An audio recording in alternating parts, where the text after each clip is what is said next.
जय गुरु जी। जय गुरु जी की प्यारी संगत जी को शुक्राना। गुरु जी बहुत बहुत शुक्राना। मेरा नाम रेखा है। ये मेरा पहला सत्संग है तो थोड़ी सी नर्वस भी हूँ। अगर मेरे से कुछ गलती हो जाए बोलते समय तो गुरु जी और प्यारी संगत जी मुझे माफ़ कर देना। मेरी जर्नी गुरु जी के संग 2018 में स्टार्ट हुई थी, 2018 जुलाई में। तब मैंने गुरु जी का पहला सत्संग अटेंड करा था 2018 जुलाई में। मेरी कज़न सिस्टर के घर गुरु जी का सत्संग था तो उसने इनविटेशन दिया था, बुलाया था। तो हम लोग, जैसे कि हमारी आदत है, उसने बोला कि दीदी 5 से 7 गुरु जी का सत्संग है तो आप लोग आ जाना। तो हमारी तो जैसे हमारी लोगों की मेंटलिटी होती है कि हाँ, मेरे हस्बैंड बोले हाँ 5 बजे कौन सा कोई, हम उससे पहले गुरुजी के बारे में कुछ भी नहीं जानते थे, गुरुजी के सत्संग के बारे में कि कैसे होता है क्या होता है। हम ऐसे लगा कि जैसे और भजन कीर्तन होते हैं, टाइमिंग देते हैं, कुछ स्टार्ट होता है कितने बजे, तो यही सब सोच के कि कौन सा एकदम 5 बजे स्टार्ट हो जाएगा। हम घर से ही थोड़ा सा लेट निकले तो ऐसे वहाँ पहुँचते पहुँचते थोड़ा सा रास्ता भी भटक गए और जब वहाँ पहुँचे तो पहुँचते पहुँचते सत्संग ख़त्म हो चुका था और गुरु जी की आरती हो रही थी।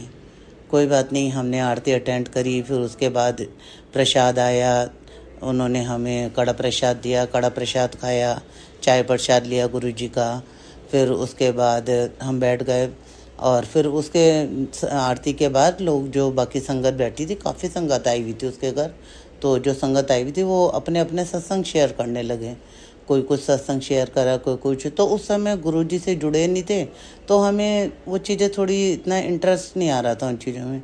एक आंटी ने वहाँ अपना सत्संग शेयर किया कि मैं जब भी बड़े मंदिर जाती थी तो लंगर प्रसाद में कभी मुझे कोई दाल मिलती, कभी कोई सब्जी मिलती, कभी कुछ मिलती। तो बोली ऐसी, मैंने एक दिन गुरुजी से बोला कि गुरुजी पनीर तो तुझसे खिलाया नहीं, बहुत दिन हो गए, तो पनीर कदों खिलाओगे। तो उसके बाद वो आंटी बोली कि मैं जितनी बार भी उसके बाद गुरुजी के बड़े मंदिर गई हूँ, लंगर में मेरे को हमेशा पनीर मिला है। तो ऐसी है हमारे गुरुजी की महिमा। तो मैं और मेरी दरानी ने थोड़ा सा उस बात को हंसी मजाक में ले लिया कि ये भी क्या बात हुई। तो खैर उस समय इतना पता नहीं था गुरुजी के बारे में, तो इतना हमने ध्यान नहीं दिया। उसके बाद जब हमने लंगर प्रसाद वगैरह करा, लंगर प्रसाद बहुत टेस्टी लगा, बहुत टेस्टी लगा। तो बाद में फिर मेरी बहन जब सब चले गए, थोड़ी देर हमारे पास बैठी, उसने गुरुजी के बारे में हमें बताया, अपने एक्सपीरियंस सुनाए, वो सुनाए। तो पता नहीं कुछ ऐसा कुछ खिंचाव सा गुरुजी की तरफ हुआ उसकी बातें सुन के कि अचानक मेरे मुंह से निकला। मैंने कहा कि मुझे भी बड़े मंदिर आना है। तो बोली कि दीदी मैं तो एवरी मंडे उसकी किचन में बड़े मंदिर में ड्यूटी लगती थी। तो बोली कि दीदी आप आ जाओ, कल आ जाओ। संडे को उसका सत्संग था तो उसकी छोटी बहन मेरे घर के पास ही रहती है। तो बोली कि आप पूजा के संग कल बड़े मंदिर आ जाओ। मैंने कहा ठीक है। बस उसके बाद गुरु जी के बड़े मंदिर हम पहुँचे, मैं, मेरी दरानी और मेरी बहन। तो जैसे हम छतरपुर मंदिर मेट्रो स्टेशन थे नीचे उतर के आए और अभी हम कोई सवारी ढूंढ ही रहे थे, तो इतने में एक अंकल आंटी की गाड़ी हमारे आगे आके रुकी और उन्होंने हाथ जोड़ के हमसे पूछा, हमने उनसे पूछा तो वो बोले बड़े मंदिर। हमने कहा, तो आंटी बोली आओ बैठो। तो हम तीनों बैठ गए। मैं बड़ी हैरान कि जान ना पहचान एकदम से, इन्हें कैसे पता कि हम बड़े मंदिर जा रहे हैं, उन्होंने कैसे बैठा लिया। खैर कोई बात नहीं। फिर वो आंटी अपने सत्संग शेयर करने लगी कि हम एवरी मंडे में और अंकल आते हैं, हम बहुत समय से गुरुजी से जुड़े हुए हैं, ऐसे करके। और उन्होंने हमें एक एक गुरुजी का बड़ा लॉकेट स्वरूप दिया और एक एक सीढ़ी दी। तो ठीक है, वो गुरुजी की पहली ब्लेसिंग्स थी जो हमें मिली। अब जब हम बड़े मंदिर पहुँचे तो बड़े मंदिर में एंटर करते ही जहाँ वो गुरुजी का दरबार है, वहाँ जैसी मैंने एंट्री करी, पता नहीं अंदर से मुझे क्या हुआ, मुझे नहीं पता संगत जी। जैसे ही मैं अंदर वहाँ जाके बैठी, मेरे इतने आंसू, इतने आंसू, मुझे खुद नहीं पता। मैं आँख बंद करके बैठी हूँ गुरुजी के आगे और बस मैं रोए जा रही हूँ, रोए जा रही हूँ, रोए जा रही हूँ। मुझे कुछ समझ नहीं आ रहा था कि क्या हुआ। ये ऐसा लग रहा था कि मेरे मन में बहुत दिनों से कुछ भरा हुआ था जो गुरुजी के आगे बैठते ही एकदम से निकलना शुरू हो गया। तो 5 मिनट बाद जब सेवादारों ने इशारा करा उठने का तो मेरी दरानी ने मुझे उठाया कि भाभी उठो। तो फिर मैं उठी। हम लोग बाहर आए, बाहर आके हमने जल प्रसाद लिया। फिर हम हॉल में गए, वहाँ पे हमने चाय प्रसाद, पकौड़ा प्रसाद, समोसा प्रसाद जो भी था वो हमने खाया। बहुत अच्छा लगा वो खा के, मन को बड़ी शांति, बड़ा सुकून मिला। बहुत दिनों से मन परेशान था, तो एक इतनी शांति सी मिल गई, क्योंकि थोड़े टाइम पहले ही मेरी बेटी की ट्रांसफ़र हो गया था, वो पूना चली गई थी और बेटा अपनी एमटेक की पढ़ाई करने बिट चला गया था। तो मतलब ऐसा लग रहा था कि जीवन में जैसे एक खालीपन सा आ जाता है, बच्चे जब घर में नहीं होते, तो आपको पता है कि घर कितना काटने को दौड़ता है। तो मैं बहुत उस समय बहुत मतलब परेशान सी हो रही थी। हालाँकि हमारी जॉइंट फैमिली है, घर में सब हैं, पर वही बच्चों के बिना मेरा मन बहुत परेशान था। और ये बात मैंने खुद भी महसूस करी और बहुत संगत के मुँह से भी सुनी है कि गुरुजी आपको उस समय आके संभालते हैं, उस समय अपने से जोड़ते हैं जिस समय आप पूरी तरह से टूटे हुए होते हो। तो उस समय कोई और सहारा नहीं देता, केवल गुरुजी सहारा देते हैं। तो गुरुजी ने मुझे उस समय से संभाला जब मैं मेंटली बहुत ज़्यादा टूटी हुई थी, बहुत ज़्यादा मतलब अपने आप को ऐसा परेशान महसूस कर रही थी कि अगर गुरुजी नहीं संभालते तो शायद मैं डिप्रेशन में चली जाती। मेरा ऐसा हाल हुआ था। तो ठीक है, वहाँ से मेरी जर्नी स्टार्ट हुई। हम एवरी मंडे गुरुजी के बड़े मंदिर जाने लगे। गुरुजी की ढेर सारी ब्लेसिंग मिलने लगी, बहुत मेरे अंदर हिम्मत आने लगी। धीरे धीरे करके मैं काफ़ी समझने लगी, गुरुजी से बहुत लगाव जुड़ गया। गुरुजी के सत्संग सुनने लगी। गुरुजी ने हमें सत्संग में भी बुलाया, आसपास जो सत्संग हुए उनमें भी गए, सत्संग में अटेंड करे। तो ऐसे जर्नी स्टार्ट हो गई गुरुजी के संग। अब एक बार क्या हुआ कि एक बार मैं अपनी उसी बहन के संग मंडे को बड़े मंदिर गई हुई थी। तो हम वहाँ बैठ के चाय प्रसाद समोसा प्रसाद खा रहे थे। तो मेरी बहन वो जो किचन में सेवा करती थी, वो भी 2 मिनट हमारे पास आके बैठ गई बात करने। तो वहाँ सब सेवा कर रहे थे, सेवादारों को देख के अचानक मेरे मन में आया। मैंने उससे कहा कि मेरा मन भी कर रहा है कि मैं भी बड़े मंदिर में सेवा करूँ, मुझे सेवा का मौका मिले। तो वो बोली कि दीदी ये तो आप गुरुजी से अरदास करो, और यहाँ किसी के कहने से कुछ नहीं होता, केवल गुरुजी का हुक्म चलता है यहाँ। अगर गुरुजी चाहेंगे तो आपको सेवा का मौका ज़रूर देंगे। बस अभी हम बात कर ही रहे थे, इतने में अचानक से जो वहाँ अंकल खड़े थे सेवादार, उन्होंने मेरे को बुलाया कि आप इधर आइए। तो पहले तो मैं समझी नहीं, मैं समझी शायद उसको बहन को बुला रहे हैं। तो वो बोली कि नहीं दीदी आपको बुला रहे हैं। मैं उठ के गया, मैंने कहा हाँ जी अंकल।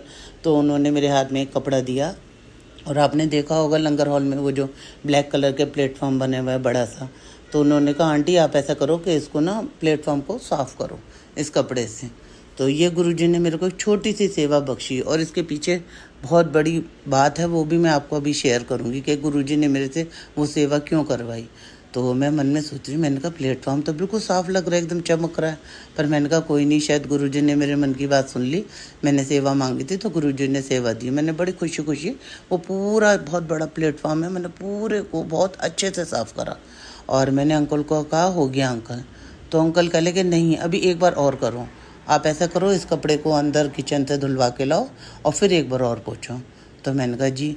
मैं फिर किचन में गई, वहाँ आंटी काम कर रही थी। मैंने उनको बोला आंटी प्लीज़ ये कपड़ा आप मेरे को धो के दे दीजिए। तो आंटी ने कपड़ा धो कर निचोड़ के मुझे दे दिया। तो फिर से दोबारा से मैंने उस प्लेटफॉर्म की पूरी अच्छे से क्लीनिंग करी। तो वो करके और फिर मैंने अंकल को बोला, तो अंकल कह लगे ठीक है आप बैठ जाओ। बस फिर मैं वहाँ बैठ गई और चाय प्रसाद वगैरह समोसा प्रसाद खा के घर आ गए। लेकिन मन में बहुत खुश थी कि गुरुजी इतनी जल्दी सुनते हैं, और चाहे छोटी सी ही सही उन्होंने मुझे सेवा का मौका दिया। अब ऐसी सिलसिला चलता रहा हमारा। अब मैं बता रही हूँ संगत जी, वो गुरुजी ने छोटी सी सेवा क्यों करवाई थी मुझसे, उसके पीछे क्या कारण था। अब थोड़े समय बाद सितंबर में क्या हुआ कि हस्बैंड की तबीयत थोड़ी सी ख़राब रहने लगी।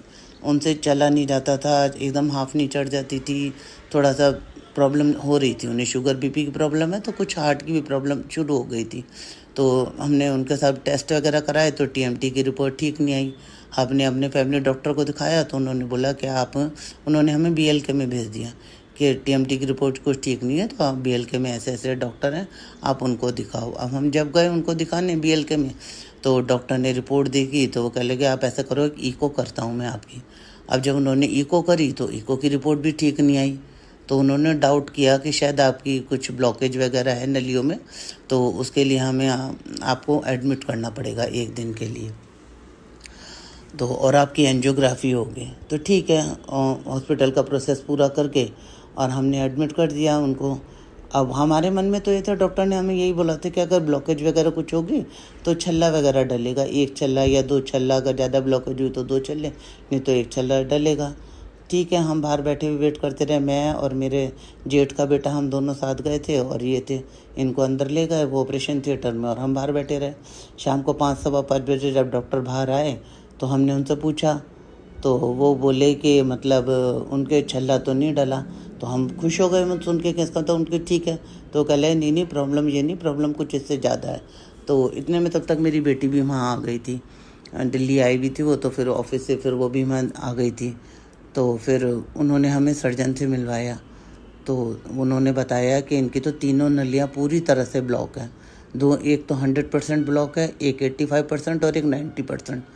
तो वो बोले कि मतलब इनमें छल्ला नहीं डल सकता है, इसका तो बाईपास ही होगा। अब सुन के एकदम से हम तो डर गए, हाथ पैर फूल गए। और डॉक्टर बोला कि इनकी कंडीशन ऐसी है, मतलब कि तीनों नलियाँ इतनी हद तक ब्लॉक है।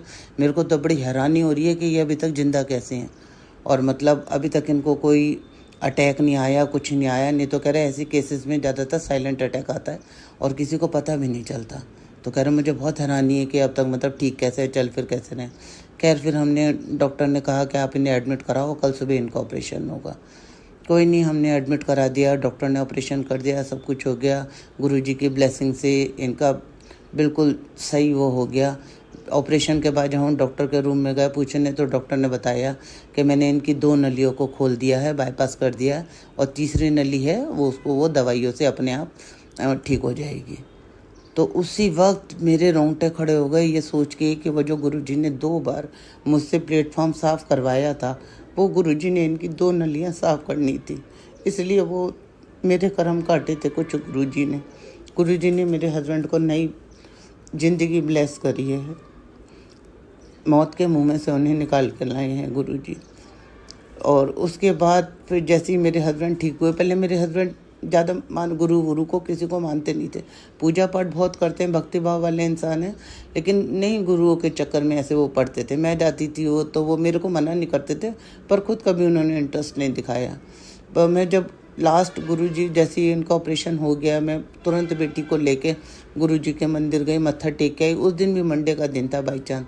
तो हम चाय प्रसाद समोसा प्रसाद खा के फिर मैं गुरुजी को मत्था टेक के आई थी। मैंने कहा था गुरुजी अब आपको ही इन्हें मंदिर बुलाना है, आप ही इन्हें मंदिर लेके आएंगे, मेरे कहने से तो ये आएंगे नहीं। और ठीक होते ही 1.5 से 2 महीने के बीच में जब ये इस काबिल हो गए कि अपने आप चलने लायक हो गए, तो मैंने जैसे इनसे कहा, मैंने कहा गुरुजी के चलने मत्था टेकने, तो ये एक बार में राजी हो गए कि हाँ चलो। और उस दिन से जो हमारी जर्नी शुरू हुई है गुरुजी के संग, अब तो गुरुजी का इतना हमारे घर में प्रभाव है कि गुरुजी ने हमारे घर के एक एक इंसान को ब्लेस करा है। इनफैक्ट मेरी 97 ईयर्स की जो सासू माँ हैं, उन तक को गुरुजी ने बड़े मंदिर बुला के ब्लेस किया है। उनका भी एक अपना अलग ही सत्संग है, मैं आपको सुनाती हूँ। जब कोरोना काल चल रहा था और ई बुकिंग होती थी, कार्ड पास के थ्रू जाना पड़ता था, ई पास के थ्रू, तो उन दिनों गुरुजी ने हमें बड़े मंदिर बहुत बुलाया। और ऐसी कुछ लगन लग गई थी कि हमें, कि मैं, मेरा देवर, मेरे हस्बैंड, जेठ का बेटा, हम 4-5 लोग गाड़ी उठाते थे, गाड़ी करते थे किराए की, और सीधे बड़े मंदिर निकल जाते थे। मतलब हर हफ्ते जाना ऐसा कुछ हो गया था। अब एक बार ऐसा हुआ कुछ कि मेरी सास ने भी मतलब इच्छा जाहिर करी। हमारे घर में सत्संग भी खूब करे हमने, कोरोना काल में बहुत सत्संग करे हैं। पूरी हम फैमिली बैठ जाते थे, बाहर का तो कोई आ नहीं सकता था, तो सारी फैमिली बैठ के करते थे। गुरुजी सबसे सेवा करवाते थे। कोई कड़ा प्रसाद की सेवा करता था, कोई डेकोरेशन की सेवा करता था, कोई चाय प्रसाद की, ऐसे सब कुछ किसी न किसी रूप में। मेरी सास हमेशा चटनी पर की सेवा करती थी, वो गुरुजी के लिए लंगर के लिए चटनी बनाती थी हमेशा, और आज भी वही चटनी बनाती हैं जब भी हम लोगों का सत्संग होता है। तो मम्मी ने इच्छा जाहिर करी कि मतलब तुम लोग जाते हो तो मुझे भी बड़े मंदिर चलना है। अब हमें इतना ज्ञान नहीं था कि मतलब कोरोना काल है और उनकी एज उस समय 94-95 थी, तो वो जा सकती है नहीं जा सकती। तो मेरी बेटी कह ली कोई बात नहीं मम्मी, मैं इसमें डाल के देख लेती हूँ, अगर दादी के नाम की बुकिंग मिल गई तो आप ले जाना दादी को भी। अब उसने जब सब कुछ डाला, बुकिंग कराने के लिए जो डालते हैं, तो बाई चांस के मिल गया उनके लिए, एंट्री पास मिल गया। चलो हम मम्मी को अपने संग ले गए। अब जब हम वहाँ बड़े मंदिर के पास पहुँचे, तो आपको पता होगा कि पहले जो है टी पॉइंट है, वहाँ से आगे से गाड़ी घुमा के लानी पड़ती थी, और वो गाड़ी के ऊपर लगाते थे, पास लगाते थे, फिर अंदर गाड़ी जाती थी। तो जब हम अंदर आए, घूम के ऐसे आए टी पॉइंट से अंदर जाने को, तो वहाँ अंकल ने हमें रोका, हमारे वो चेक करे ई पास वगैरह। तो उन्होंने जैसे ही मम्मी को देखा गाड़ी में बैठे हुए, तो कह रहे कि माता जी तो नहीं जा सकती। माता जी की उम्र कितनी है? हमने कहा 95। तो कह रहे ये तो नहीं जा सकती। हमने उनको दिखाया कि देखो मतलब मंदिर से अप्रूवल आया हुआ है इनका। तो कह रहे ये नहीं हो सकता, ये कैसे हुआ। हमने कहा हमें नहीं पता। फिर उन्होंने अपने सिस्टम में देखा कुछ करा होगा, तो वो कह रहे कि ओहो ये तो मिसअंडरस्टैंडिंग हो गई। जैसे उनकी एज 95 डाली होगी ना, तो जब अप्रूव हुआ तो जिन्होंने अप्रूव करा उनको लगा कि 95 ईयर बॉर्न लिखा है, उनका बॉर्न मतलब ईयर लिखा है 95 का जब वो बॉर्न हुए। तो कह रहे हो ये तो गलत फहमी में हो गया। तो मैंने बोला अंकल जाने दीजिए। मैंने कहा तो गुरुजी का बुलावा है। मैंने कहा गुरुजी ने बुलाया है। तो वो कह लगे अच्छा चलिए ठीक है। तो उसके बाद हम फिर मम्मी को ले गए अंदर। खैर मम्मी ने भी अच्छे से दर्शन किए, गुरुजी से ब्लेसिंग ली, सब कुछ करा। उसके बाद 2 से 3 बार हम मम्मी को और ले गए, कोरोना काल में नहीं, उसके बाद जब सब कुछ नॉर्मल हो गया, ठीक हो गया। तो उनका भी अपना ये एक अलग ही सत्संग है। तो गुरुजी ने इतना ब्लेस किया है कि मैं आपको बता नहीं सकती।